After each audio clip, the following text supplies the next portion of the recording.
At InDigital, we know the public safety professionals hold themselves to a high standard. In fact, standard doesn't do it justice. In over 25 years working alongside you, carrying millions of calls over our IP networks, your dedication has inspired us. That's why our ESI Net goes beyond industry standards, not only I3 compliant, but designed to adapt to future development for a network you can count on when it matters most. Learn more at indigital.net.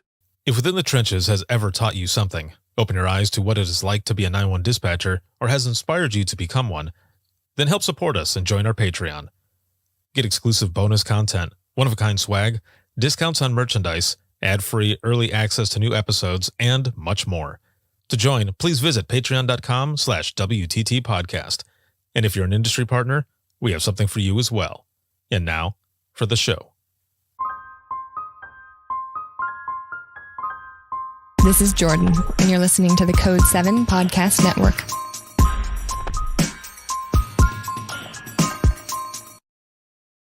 Warning. This episode contains the 3 A's of podcasting: adult content, adult language, and awesomeness. You've been warned.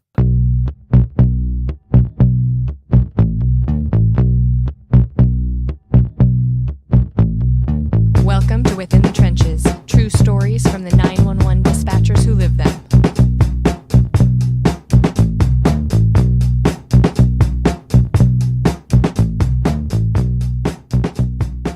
Hey, what's going on? This is Ricardo of the Code 7 Podcast Network, and this is Within the Trenches, true stories from the 911 dispatchers who live them. This episode is sponsored by InDigital, a leader in next-gen core services, and a big shout out to patrons as well as Facebook subscribers. As always, thank you for everything, and we have got a lot of stuff coming up, and just like with this episode, nobody knows that this was even going on, and I'm very excited for my guest today. Very happy to have her back. So without further ado, representing California's 35th District, Congresswoman Norma Torres. Hello. Hello, Ricardo. It's great to be with you and with all of the subscribers of Within the Trenches. As a former 911 dispatcher, it's really wonderful to be among family here. Oh, definitely. Just thin gold line family. I am 901, just all of it. And it's so good to have you back. But I want to jump in here really quick. We've only got so much time. I want to jump in because one of the things that we want to get some clarification from is this Consolidated Appropriations Act. So we had done a dispatchers roundtable a few weeks ago where we were talking about the 911 Saves Act and so many other things. There's a portion in a press release, and it says aids 911 operators. So the first portion here says directs the Office of Management and Budget to reclassify public safety telecommunicators by the end of fiscal year 23. Now, there's a grant program as well that we're going to talk about here in just a moment about the funding. But that little piece, what exactly does that mean? So I'm going to read you directly from the report, Sure. The official report that was filed. It says that the committee recognizes that the standard occupational classification system, or all of you know it as the SOC, categorization of a public safety telecommunicator as an Office of Administrative Support occupation. It recognizes that it's outdated and does not reflect the nature of this life-saving work. And the committee notes that OMB has not follow the instructions of the committee to reclassify public safety telecommunicators under the SOC and to correctly classify them as protective service occupation. So in essence, it says it directs OMB to re-examine the classification by 2023, but it also has another caveat that it says and to correctly classify them as protective service occupation. We went as far as we could in directing the office to do their job. It's really unfortunate that we have not been able to get a committee hearing on the SAVES Act. You know, the best approach to ensuring that this actually happens is to put more teeth into the law. and that is to, have legislation, introduce it like we have introduced it in the 116th Congress. We introduced it again in the 117th Congress. It was co-authored by our principal co-author, was Republican Brian Fitzpatrick of Pennsylvania, Mhm. and that was in the 117th Congress. It was also co-sponsored by 130 members of Congress. 94 of those were Democrats and 36 of those were Republicans. So this is a bipartisan effort that we are trying to accomplish here. We recognize the work of these heroes, unsung heroes, by the way, that are, heard and never seen. So in this fiscal year, 2023, what we did was we took part of the language from that bill and we included it in the must-pass omnibus, which is the budget bill that for funding the federal government. Excellent. And so there's definitely a lot of work to be done. So your office went and examined everything again, and of course, as you said, they hadn't done that due diligence. So we got to keep pushing. We got to keep fighting, right? And what are some of those things that we can continue to do? Why is the 911 Saves Act still important? It is critically important. We just have to, turn on the news, the mass shootings that are, chronic in our communities. Not just that, but crime in general. 911 dispatchers have been stretched, to all different directions. They have, their job duties have evolved. As technology continues to evolve, 10 years from now, their job could look very, very different, but the law has stayed the same. And the law has failed to recognize that they need professional training. They need better skills to cope with the internal PTSD from listening, call after call after call to very traumatic incidents that are occurring in our communities, but also to be, better at handling those calls, at alleviating some of the stress that our callers are under when they're dialing 911, at asking those really hard to get answers, those questions that must be asked in order for our first responders, whether they're police officers or paramedics, to get them the information that they need, whether there's weapons involved or what kind of medical emergency the person is under, so that they can provide life threatening or life saving assistance when they get there. They're prepared with the equipment. That takes a lot of training. And I think that we have failed to recognize, and we have left it to local jurisdictions to deal with the cost of the attrition rate among these professionals. We know the attrition rate is horrendous because they, 3 years on the job, they are already burned out. They don't have the mental health support that they need in order to continue to do this job. So, we can't leave it to local governments whose budgets are already stressed. And every time, the police department budgets are reduced, the 911 dispatchers are the first to be cut. Those positions are frozen. They don't hire new people. They don't replace retiring dispatchers. So that's why I think the focus needs to continue in this profession. I want to thank you and your listeners and all of those 911 dispatchers that continue to share the 911 stories, from their perspective.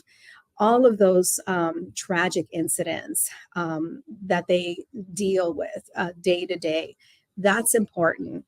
What I'm asking now is if you work at a PSAP, call our office, give us some information as to, who we can coordinate with in your PSAP when we have information to give you, whether it's grants that are, coming up, that are being created, because part of the omnibus bill, it also includes funding for training for these workers. So we want to make sure that every PSAP has the same opportunity to train their employees. And you're correct. Even right before we started recording here for this episode, you kind of mentioned how things have completely changed for 911 dispatchers and call takers. Those within the trenches of 911 from the 80s to even the 90s to the early 2000s when I started, things are Yeah. completely different, and the training is just way elevated. And for you and everything that you've been working on with your office and all, what aid, were you able to secure for 911 dispatchers, in this government funding bill that Congress passed last year? Right. There's always been money in the police budgets that, they could, 911 or PSAP centers could apply for. But we know that that has not been a priority Mhm. because that money is quickly absorbed, to train the police officers or the paramedics. So in this bill, we actually call out that there has to be there's this money specifically for these positions.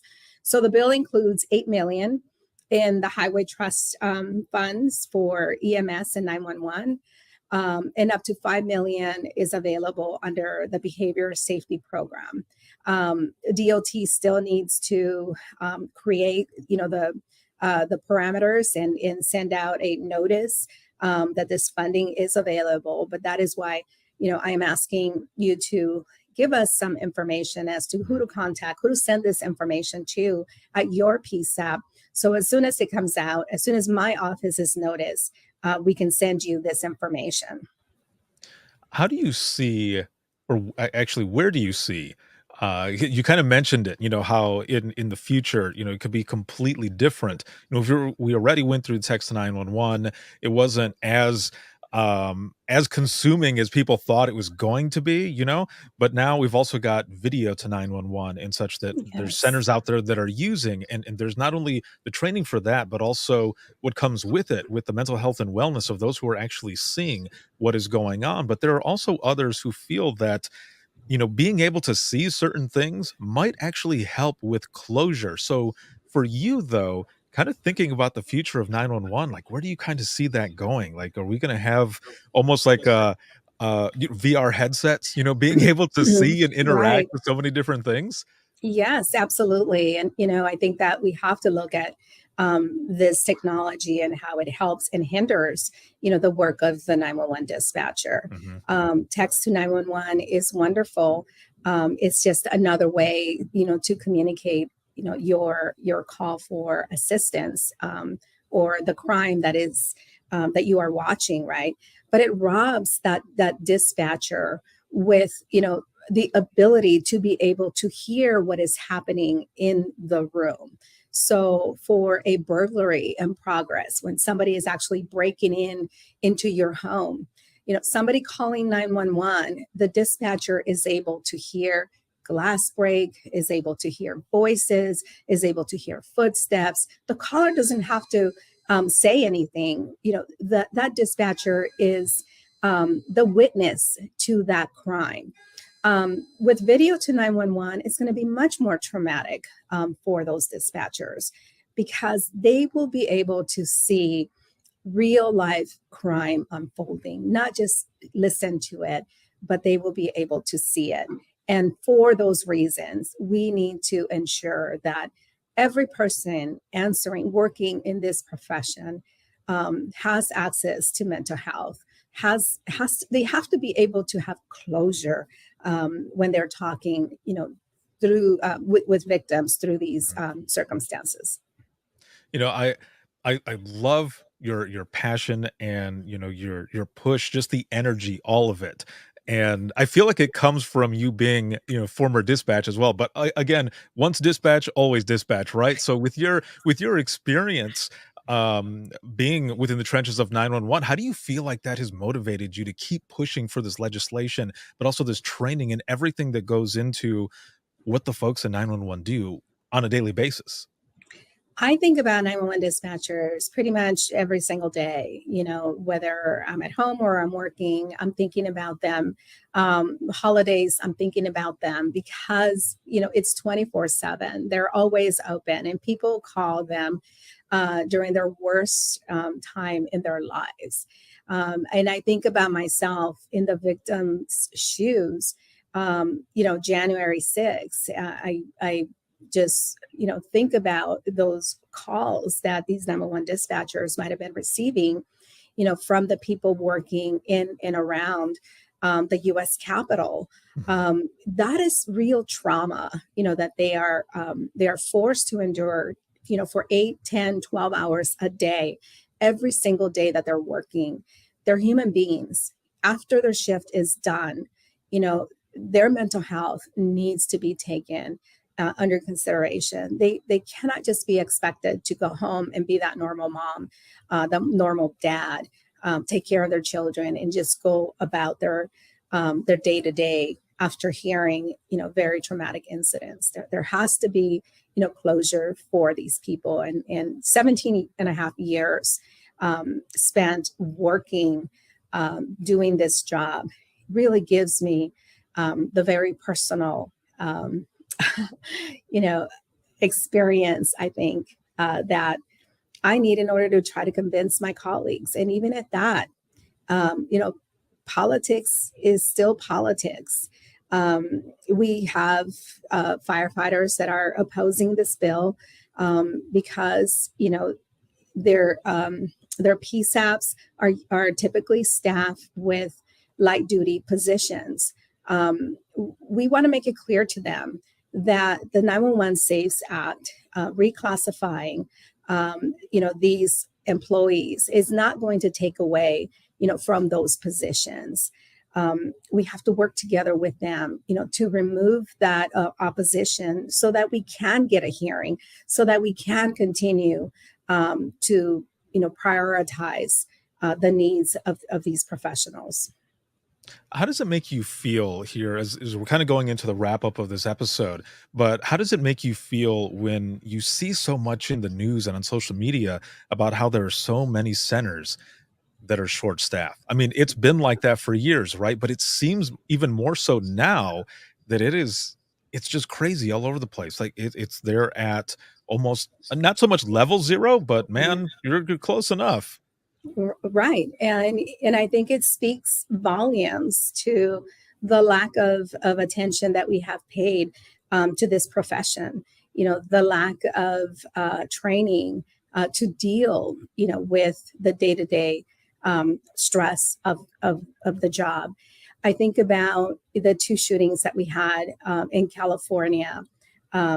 One in Monterey Park, where it's very close to the LA, area in Los Angeles County, where I know that these professionals are most likely post-certified. They probably have had a lot of training, and they probably do have continuous training. And then I think about, the other dispatchers that answer those calls, in Northern California.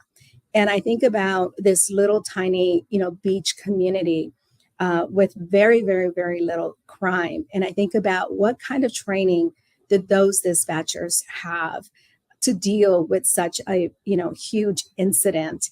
And we know that it's not apples to apples, that we know that the training that they get, the professional training that they receive, either while when they were just hired, or if they have 10 years on the job, it's not the same because it's all based on the budget of those communities. There's so much work to be done, right? Yes. There's so much, but I think if we can all continue to come together and push Yes. together, we will get the results that we're looking for. So as we go into the wrap up of this episode, a couple things for you. One, how can people find out more information about what it is that you're looking for, that we're pushing? And if you could have or give any, I guess, advice for those who, are thinking about this issue in the sense of it might not ever happen or whichever, what is some inspiration that you can say, no, we can do this. We can continue to push. We can do it. We definitely can do it, and we will do it.